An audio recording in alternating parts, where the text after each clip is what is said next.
On this day in history, we remember the remarkable individuals who shaped our world. Welcome to Who Died Today in History, where we honor their legacies. From artists to leaders, their impact lives on. If you find their stories meaningful, like, subscribe, and hit the bell to stay connected. Thank you to all our amazing channel members for your generous support. America laughed with him for decades, yet the day Bob Saget died reminded us how deeply one gentle comedian had woven himself into our lives. Bob Saget was born on May 17, 1956 in Philadelphia, Pennsylvania. Raised in a Jewish family, he showed early creative instincts, once making a darkly humorous student film that surprised his teachers and hinted at his future voice. His rise to fame came in layers. First, as a stand-up comedian, Bob developed a sharp, often shockingly dark style that contrasted with his wholesome image. Then came television immortality. In 1987, he became Danny Tanner on Full House, the devoted, slightly awkward father who helped define family sitcoms of an entire generation. A few years later, his warm narration on America's Funniest Home Videos made him a familiar presence in millions of living rooms. Later, he found a new cult audience as the voice of older Ted Mosby on How I Met Your Mother, bridging generations once again. Offstage, Bob Saget was known as something very different from his on-screen roles. Friends often described him as deeply kind, generous, and fiercely loyal. He quietly supported numerous charities, especially the Scleroderma Research Foundation, a cause close to his heart after losing his sister to the disease. To many younger comedians, he was not just a peer, but a mentor who checked in, offered advice, and genuinely cared. Bob Saget died on January 9, 2022, at the age of 65.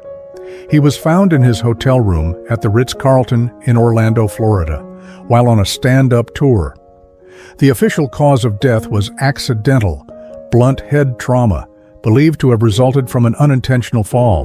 There were no drugs, no foul play, just a sudden, tragic accident. The reaction was immediate and overwhelming. Fellow comedians, actors, and fans flooded social media with grief and gratitude. Stories poured out about his kindness behind the scenes. Late-night hosts paid tribute. Fans rewatched old episodes, hearing his voice with new weight. Today, Bob Saget's legacy lives in laughter, layered with warmth. He proved that comedy could be outrageous and tender, cynical and sincere. He became a comforting figure without ever losing his edge. A rare balance. Bob Saget made the world laugh. But more importantly, he made it feel a little kinder while he was here. She wasn't always the loudest presence on screen, but when Melinda Dillon appeared, something quietly unforgettable followed her. Melinda Dillon was born on October 13, 1939, in Hope, Arkansas. Raised in a Southern household, she originally trained as a stage actress, studying at the American Academy of Dramatic Arts, and finding early confidence under theater lights. Her rise to fame came through powerful, emotionally grounded performances. In 1977, she earned her first Academy Award nomination for Close Encounters of the Third Kind, portraying a mother torn between fear, wonder, and belief during an alien encounter.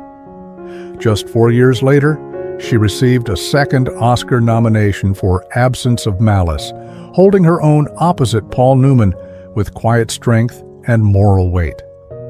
To many audiences, though, she became immortal as the warm, overwhelmed mother in A Christmas Story, anchoring one of the most beloved holiday films of all time.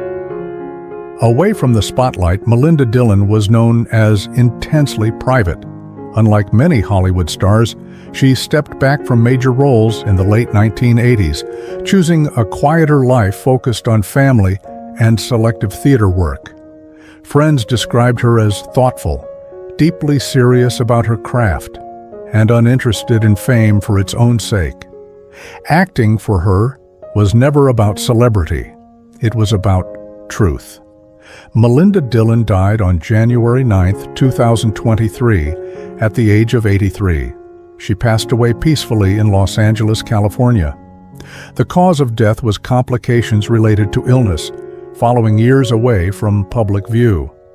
Her passing marked the end of a career defined not by quantity, but by lasting emotional impact. The reaction was immediate and heartfelt. Fellow actors and filmmakers praised her restraint, intelligence, and humanity on screen. Fans returned to her films, especially A Christmas Story, seeing her performance through new eyes. Tributes highlighted how she brought authenticity to every role, no matter how small the screen time. Today, Melinda Dillon's legacy lives on through performances that never feel dated. She represented a kind of acting that trusted silence, expression, and emotional honesty. In an era often dominated by spectacle, she reminded audiences of the power of understatement.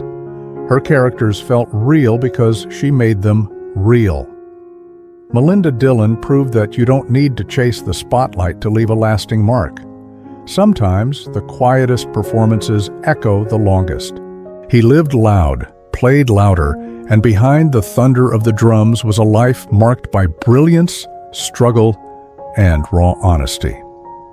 James Kotick was born on December 26, 1962, in Louisville, Kentucky. As a teenager, he gravitated toward rhythm, pounding out beats long before he ever stepped onto a world stage. His rise to fame came through pure power and precision. In the late 1980s, Kotick became the driving force behind the hard rock band Kingdom Come, helping define their explosive sound during the height of arena rock. His biggest breakthrough arrived in 1996, when he joined the legendary German rock band Scorpions. For nearly 2 decades, his thunderous drumming anchored massive world tours and albums, placing him in front of millions of fans across continents. Beyond Scorpions, he collaborated with acts like Warrant, Montrose, and Dio, earning respect as a versatile and fearless rock drummer. Away from the stage, James Kotick's life was far more complicated. He was open about his struggles with alcohol addiction and mental health, speaking candidly about the highs and lows of fame. Music remained his refuge, but so did humor and honesty. Fans often noted his playful personality, quick wit, and deep love for rock history. He never pretended to be perfect. That vulnerability made him relatable. James Kotick died on January 9, 2024, at the age of 61. He passed away in Louisville, Kentucky. While the exact cause of death was not publicly disclosed, his death came as a shock to fans and fellow musicians who knew how much life still burned inside him. The reaction was immediate and emotional. Tributes poured in from bandmates, rock legends, and fans around the world. The Scorpions released a heartfelt statement honoring his energy, talent, and unforgettable presence behind the kit. Fans shared concert memories, drum solos, and backstage stories, remembering a man who gave everything he had every time he played. Today, James Kotick is remembered as more than a drummer. He was a force, a survivor. A reminder that rock and roll is not just sound, but soul. His beats still echo through classic recordings and live performances watched again and again by devoted fans. James Kotick lived life at full volume, and even in silence, his rhythm refuses to fade. He became the face of youthful optimism on television, a familiar smile that quietly shaped an entire generation of American entertainment. Dwayne Hickman was born on May 18, 1934, in Los Angeles, California. As a child, he entered show business early, often auditioning alongside his older brother, actor Darryl Hickman, and learning discipline before most kids learned the homework. His rise to fame began in the late 1950s, when he appeared in popular films like The Reluctant Astronaut and Cat Ballou, holding his own beside major stars. But it was television that made him unforgettable. In 1960, Hickman became a household name as Dobie Gillis on The Many Loves of Dobie Gillis. The show's blend of humor, teenage angst, and romance captured a changing America, and Hickman's boy-next-door charm made him its emotional center. Later, he cemented his sitcom legacy with The Bob Cummings Show and Love, American Style, proving his comic timing and versatility. Behind the scenes, Hickman was more thoughtful than many expected. He eventually stepped away from acting, uncomfortable with Hollywood's pressures and eager for a quieter life. He found fulfillment as a television executive at CBS, working behind the camera to shape the industry he once dominated on screen. Acting had made him famous, but storytelling kept him satisfied. Dwayne Hickman died on January 9, 2022, at the age of 87. He passed away in Los Angeles, California, due to complications related to Parkinson's disease, a condition he had lived with privately for many years. News of his death brought an outpouring of reflection and gratitude. Former co-stars, television historians, and longtime fans shared memories of reruns watched late at night and characters that felt like old friends. Tributes emphasized not just his fame, but his kindness, professionalism, and the warmth he brought into living rooms across the country. Today, Dwayne Hickman is remembered as a symbol of television's golden transition from innocence to self-awareness. His performances captured youth without mocking it, vulnerability without exaggeration. In an era before irony ruled comedy, he reminded audiences that sincerity could still shine.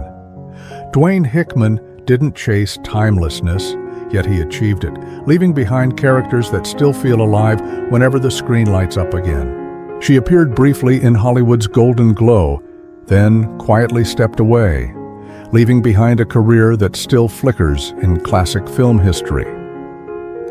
Marguerite Churchill was born on January 26, 1920, in Los Angeles, California.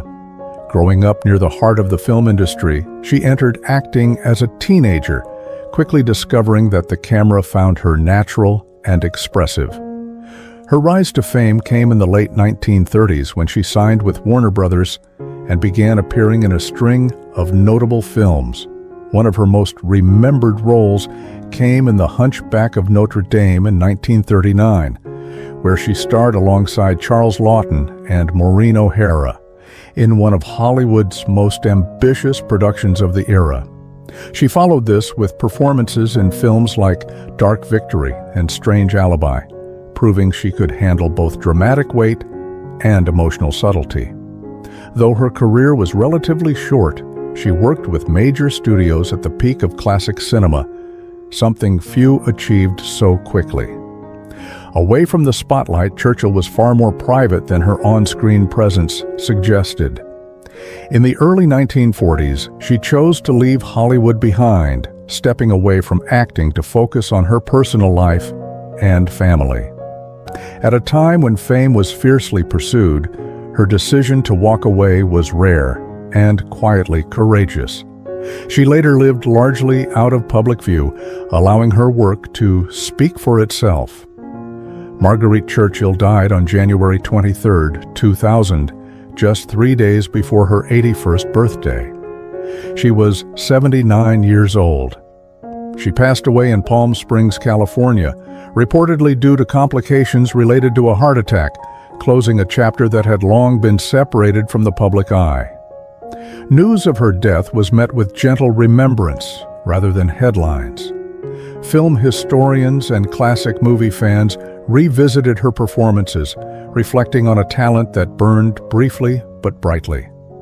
Her name resurfaced in retrospectives of Hollywood's golden age, where her work had quietly endured. Today, Marguerite Churchill is remembered as a symbol of early Hollywood elegance and restraint. She represents a generation of actors whose careers were shaped by the studio system, yet whose personal choices defined their true legacy. Her films remain snapshots of a vanished era, preserved in black and white. Marguerite Churchill didn't chase lasting fame, but time chose to remember her anyway, softly, patiently, and with respect. He made Britain laugh with razor-sharp wit, then made it think, proving comedy could be clever, cruel, and unforgettable all at once. Peter Cook was born on November 17, 1937, in Torquay, England. Exceptionally bright, he excelled academically, even winning a scholarship to Cambridge, where his comic instincts first truly emerged. His rise to fame began at Cambridge University, where he joined the Footlights and quickly stood out as a fearless satirist. In 1960, he became one of the leading figures behind Beyond the Fringe, a groundbreaking stage show that revolutionized British comedy. Suddenly, satire was mainstream. He later co-founded Private Eye, the influential satirical magazine that skewered politics, media, and hypocrisy with relentless precision. On television, shows like Not Only, but also showcased his surreal chemistry with Dudley Moore, creating moments of comedy that felt both anarchic and intelligent. Behind the sharp humor was a complex and often troubled man. Cook was known for his shyness off stage, a stark contrast to his commanding presence in performance. He struggled for years with alcohol addiction, something friends and colleagues later said both fueled and tormented his creativity. Despite this, he remained deeply loyal to those close to him and obsessively dedicated to the craft of comedy, always pushing boundaries, even when it cost him personally. Peter Cook died on January 9, 1995. He was just 57 years old. He collapsed at his home in London and was taken to hospital, where he died from a gastrointestinal hemorrhage, a condition linked to long-term alcohol abuse. The news came suddenly, shocking a nation that still associated him with youthful rebellion and biting laughter. The reaction was immediate and emotional. Fellow comedians, writers, and actors paid tribute to a man many called the greatest satirist Britain ever produced. Newspapers reflected on how deeply he had reshaped comedy, not just by making people laugh, but by daring them to question authority. Today, Peter Cook's influence is everywhere. Modern satire, political comedy, and panel shows all carry his DNA. He proved that comedy could be dangerous, intellectual, and uncompromising. His work still feels alive, still sharp, still unsettling. Peter Cook didn't just tell jokes, he changed the language of laughter, and even in silence, his voice refuses to fade. He made audiences laugh without shouting, building a career on quiet timing, gentle charm, and a face that felt instantly familiar. Arthur Lake was born on September 17, 1905, in Corbin, Kentucky. The son of stage actress Charlotte Weaver, he grew up around theater lights and backstage whispers, learning performance almost by instinct. His rise to fame came during Hollywood's golden age, when character actors quietly became household names. Lake found his place in comedy, most memorably as Dagwood Bumstead in the long-running Blondie film series. Beginning in the late 1930s, he appeared in 28 Blondie movies, turning Dagwood into one of cinema's most beloved husbands. His exaggerated double takes, gentle clumsiness, and warm chemistry with Penny Singleton helped define American screen comedy for an entire generation. Outside Blondie, he appeared in dozens of films and television shows, proving his versatility and reliability as a performer. Away from the camera, Arthur Lake was more reserved than his on-screen persona. Unlike many Hollywood stars of his era, he avoided scandal and excessive publicity. One lesser-known fact is that he stepped away from acting relatively early, choosing a quieter life once the Blondie series ended. He seemed content letting the character live on without him. Arthur Lake died on January 15, 1987, at the age of 81. He passed away in Woodland Hills, Los Angeles, due to complications from Alzheimer's disease. His final years were spent largely out of the public eye, far removed from the laughter he once created on screen. When news of his death spread, tributes focused not on headlines, but on memories. Fans revisited Blondie reruns, critics reflected on his impeccable comic timing, and fellow actors remembered a professional who never missed a beat. He was remembered with affection, not spectacle. Today, Arthur Lake's legacy lives on through classic film lovers and television audiences discovering Blondie for the first time. His portrayal of Dagwood remains a masterclass in physical comedy and understated humor. He represents a time when comedy was built on character, warmth, and heart, rather than noise. Arthur Lake proved that you don't need to shout to be remembered. Sometimes, a quiet laugh lasts the longest.